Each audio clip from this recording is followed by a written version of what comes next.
नमस्कार, अभिजीत केलकर फिर से आप सभी का स्वागत करता हूं मेरे YouTube चैनल पे। आज हम बात करेंगे परफ्यूम के बारे में। स्प्रे परफ्यूम जो रहता है और उसके क्या घटक हैं, कैसे बनता है। लेकिन उसके पहले ये बात करें कि परफ्यूम का आखिर परफ्यूम क्या है और हमारे जीवन में उसका क्या महत्व क्या है। तो ये कोई आज की चीज नहीं है। भगवान कृष्ण ने गीता में कहा था कि इस धरती पे जहां पे सुगंध है वहां पे मेरा वास है। तो परफ्यूम का मतलब होता है थ्रू स्मोक। अगर आप उसका शाब्दिक अर्थ देखने जाए तो जैसे सनातन धर्म की अगर बात करें तो हमारे यहाँ सदियों से ये चला आ रहा है कि हम लोग पूजा करते हैं और वहाँ पे अत्तर का इस्तेमाल किया जाता है। और हमारी संस्कृति में परफ्यूम केवल एस्थेटिक पर्पज से उपयोग में नहीं आता था। इसके बहुत अलग अलग मीनिंग थे, ऋतु के हिसाब से या फिर दिन की अलग अलग घड़ियों के हिसाब से। इन सब का अलग अलग महत्व है। जैसे गुलाब का अतर जो है, अगर आप कभी बहुत गुस्सा अगर आपको आता है, अगर आप बहुत एजिटेटेड होते हैं, आपको निर्णय लेने की क्षमता आपकी उस टाइम पे प्रभावित हो जाती है, आपको समझ में नहीं आता है आप क्या करें क्या नहीं करें, आपका दिमाग शांत नहीं है। तो मुझे याद है मेरे दादाजी, हम लोग उनको काका बोलते थे, तो वो चिल्लाते थे जाओ गुलाब के खेत में जाकर के बैठो। या फिर मुझे बचपन में कभी नाक में फुंसियाँ वगैरह हो जाती हैं, बहुत पीड़ादायक रहता है वो।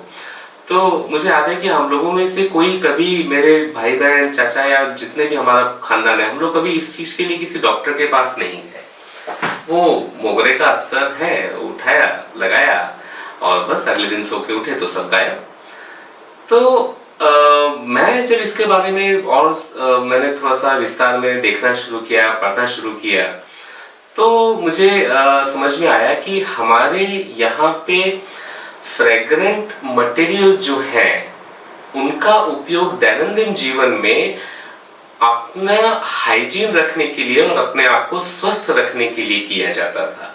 आज के युग में ये बदल गया है। आज हम लोग केवल अच्छी खुशबू आने के लिए उसका प्रयोग कर रहे हैं, लेकिन वो जो पहले का ज्ञान था वो काफी उन्नत ज्ञान था और उसमें ये होता था कि उसका उपयोग किया जाता था। जैसे मैं आपको एक उदाहरण के तौर पे बताऊं कि आप हिना एक अत्तर जो आता है उसका उपयोग करते हैं, तो वो हम लोग ठंडियों में इस्तेमाल करते हैं, गर्मियों में उसका उपयोग नहीं होता है। तो आप जब उससे भगवान की पूजा करते हैं और फिर उस पानी को हमारे यहाँ पद्धति की प्राशन किया जाता है, उसको हम पीते हैं। मेरे एक बहुत बड़े विद्वान हैं, उनसे बातचीत चल रही थी, तो उन्होंने मुझे बताया कि अभिजीत, ये जो प्रक्रिया है आप माइक्रो मेडिसिन ले रहे हो, क्योंकि हमारे शास्त्रों में तो यहाँ तक है कि कौन से देवता की मूर्ति किस पत्थर से बनेगी, उनको क्या पसंद है। तो उनको जैसे गणपति बुद्धि के देवता माने जाते हैं और केवड़ा गणपति को बहुत प्रिय है। और केवड़े का अत्तर जो है वो जितने भी इंटेलेक्चुअल लेवल पे काम करने वाले लोग हैं उनके लिए बहुत ही अच्छा माना गया है। जैसे राइटर्स हो जाते हैं, राइटर्स ब्लॉक होता है, आपको समझ में नहीं आता आगे क्या लिखना है, क्या करें, एक क्रिएटिव थिंकिंग होनी चाहिए। तो वो एक ब्लॉक जो हो जाता है उसको खोलने के लिए सबसे उपयुक्त अत्तर जो है वो है केवड़े का अत्तर। तो यहाँ पे देखिए तारतम्य कैसे बैठा हुआ है। केवड़ा ब्लॉक खोल रहा है, आपकी जो सोचने की क्षमता है, जो आपकी विचार करने की क्षमता है उसको बढ़ा रहा है, मतलब आपकी बुद्धि को बढ़ा रहा है। और वो किसको प्रिय है? तो बुद्धि के जो देवता है उनको प्रिय है। खैर इसमें अगर जाएंगे तो बहुत डिटेल में फिर बातें होती रहेंगी, तो इसको कट शॉर्ट करके मैं परफ्यूम पे आता हूँ कि परफ्यूम कहेंगे कि एक लगाने का तरीका है, स्प्रे परफ्यूम जिसको बोलते हैं। तो उसमें होता क्या क्या है?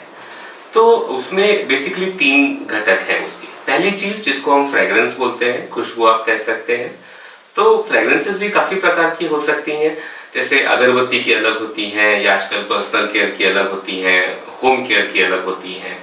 और फिर ये जो फाइन फ्रेग्रेंस कैटेगरी है, ये वो कैटेगरी है जिसमें जिससे लोग बाग परफ्यूम की तरह या जिसको अपने शरीर पे लगाते हैं, परफ्यूम की तरह या फिर अतर की तरह। वैसे सही मायनों में देखा जाए तो अतर की डेफिनेशन अलग होनी चाहिए, लेकिन चलिए अब यहाँ पर आजकल फाइन फ्रेग्रेंस जो है उन्हीं को कॉन्सेंट्रेटेड फॉर्म में एज ए अतर यूज किया जाता है, तो हम आज उसी को अतर बोल के चलेंगे। तो फाइन फ्रेग्रेंसेस वो हो गई जो आपकी अतर्स में या परफ्यूम में यूज की जाती हैं, वो आपका एक घटक हो गया। दूसरा आ जाते हैं आपका सॉल्वेंट। तो सॉल्वेंट में भी फिर से तीन प्रकार हो सकते हैं। एक मैं बोलता हूँ प्राइमरी सॉल्वेंट और एक सेकेंडरी सॉल्वेंट। तो प्राइमरी सॉल्वेंट जो सबसे ज्यादा बहुतायत में उपयोग में लाया जाता है वो है आपका अल्कोहल। अल्कोहल में भी काफी प्रकार होते हैं। सबसे अच्छा जो अल्कोहल माना गया है वो है आपका इथाइल अल्कोहल। अब उसकी वैधता कैसी क्या है, आप उसका इस्तेमाल कर सकते हैं या नहीं, उसका लीगलिटीज क्या है, इन सब के बारे में मैं कभी वापस से बात करूंगा। बट अभी आप ये पकड़ के चलें कि ethyl alcohol is a primary solvent. उसके बाद में इसमें फिर सेकेंडरी सॉल्वेंट्स भी रहते हैं। जैसे काफी सारे ऐसे मटेरियल्स हैं जो आप सेकेंडरी सॉल्वेंट्स के तौर पे प्रयोग में ला सकते हैं। जैसे आपका डीपीजी हो गया, डाइप्रोपेन ग्लाइकोल, या फिर डीएम वाटर हो गया आपका, या फिर आपका डीओपी वगैरह हो गया। तो ये जो सारे सॉल्वेंट्स हैं जो बेसिकली इनर्ट है। इनर्ट है मतलब उनकी खुद की कोई खुशबू तो है नहीं, और वो आपके फिनिश प्रोडक्ट में जो आपका फाइनल प्रोडक्ट बनेगा उसमें पड़ने के बाद उसको किसी तरीके से इम्पैक्ट नहीं कर रहे हैं नेगेटिवली, या उसमें अपनी कोई खुशबू नहीं ऐड कर रहे हैं। तो ऐसे जो भी सॉल्वेंट्स हैं उनको हम सेकेंडरी सॉल्वेंट के तौर पे देखेंगे। और तीसरा आ जाता है फिर प्रिजर्वेटिव। ये एक बड़ा अलग सा विषय है, क्योंकि जनरली इसके बारे में कोई बात नहीं करता है, लेकिन ये बहुत जरूरी है, बहुत ही महत्वपूर्ण है। काफी बार शायद आप लोगों ने देखा होगा कि अगर आपकी परफ्यूम की बोतल रखी रह गई है कहीं पे और मालूम पड़ा कि उसका कलर थोड़ा सा चेंज हो गया, थोड़ा डार्क कलर हो गया उसका, तो ये हुआ है, मतलब हो क्या रहा है बेसिकली, तो कुछ ना कुछ केमिकल रिएक्शंस अंदर चल रही हैं जिसके चलते वो डिसकलर होके आपको बता रहा है कि भाई मेरे अंदर यहाँ पे कुछ चल रहा है, तो आपको जरूरत है कि उसको रोकें। अब उसे रोकने का काम कौन करेगा, या उन रिएक्शंस को हो न देने का काम कौन करेगा, तो ये जो काम होता है ये आपके करते हैं प्रिजर्वेटिव्स। तो डिटेल में हम लोग बात करेंगे कि फ्रेग्रेंस क्या होते हैं, सॉल्वेंट्स क्या होते हैं, प्रिजर्वेटिव्स क्या होते हैं, कभी अपने आगे आने वाले वीडियोस में। अभी हम लोग परफ्यूम के बारे में जान लेते हैं। तो बस बेसिकली आपको यही ध्यान रखना है कि ये तीन चीजों का मिश्रण ये आपका परफ्यूम हो गया। अभी इसमें काफी अलग अलग टर्मिनोलॉजीज भी रहती हैं, जैसे ऑ दे कोलोन है, ऑ दे टॉयलेट है, ऑ दे परफ्यूम है या परफ्यूम है। तो ये क्या होता है और हम कैसे समझें कि कौन सी चीज क्या है। तो आप ये पकड़ के चलें कि जो आपका फाइन फ्रेग्रेंस है उसकी कितनी मात्रा आपने ली हुई है आपके फिनिश प्रोडक्ट में, ये इस बात को निर्धारित करेगी कि आप उस प्रोडक्ट को ऑ दे कोलोन बोलते हैं, ऑ दे टॉयलेट बोलते हैं, या ऑ दे परफ्यूम बोलते हैं, या और कुछ बोलते हैं। जैसे मान लीजिए कि आपने कूल वाटर का आपने स्प्रे बनाना है, स्प्रे परफ्यूम बनाना है। आपने ये तीनों चीजें ले ली, आपने फ्रेग्रेंस ले लिया, आपने प्राइमरी सॉल्वेंट अल्कोहल ले लिया, और आपने प्रिजर्वेटिव ले लिया, और अभी आपने कूल वाटर डाला, आप उदाहरण के तौर पे 6 से 7% के आसपास, और बाकी का आपने उसमें अगर अल्कोहल डाला है, तो इस प्रोडक्ट को हम ऑ दे कोलोन में रखेंगे।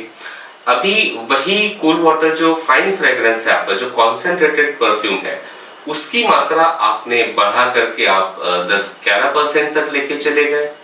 अब वही जो प्रोडक्ट था जिसको पहले आप ऑ दे कोलोन बोल रहे थे, उसको आप बोलेंगे ऑ दे टॉयलेट, और उसी को हम लोग और आगे लेकर के 15% तक अगर मैंने उसका प्रतिशत बढ़ा दिया फाइन फ्रेग्रेंस का, तो अब आपका ये बन गया ऑ दे परफ्यूम। ये इन तीनों का फर्क रहता है।